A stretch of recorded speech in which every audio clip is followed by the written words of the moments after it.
चारू कोठरिया यानियारी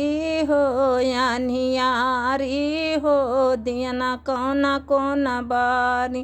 चारू कोठरिया यानियारी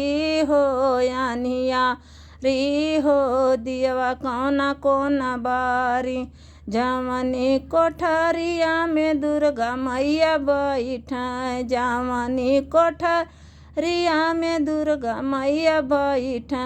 आसन लगाई बड़ा भारी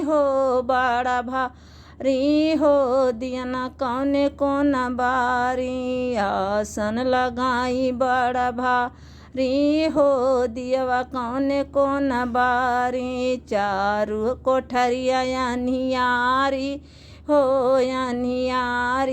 हो दियवा कौने कोना बारी।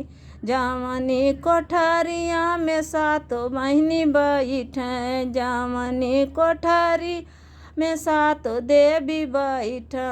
आसन लगाई बड़ा भारी हो दियवा कौने कोना बारी। आसन लगाई बड़ा भारी हो दियना कौने कोना बारी। चारू कोठरिया यानियारी हो दियवा कौने कोना बारी। चारू कोठरिया यानियारी हो दियवा कौने कोना बारी। जमने कोठरिया में काली मैया बैठे, जमने कोठरिया में काली मैया बैठे।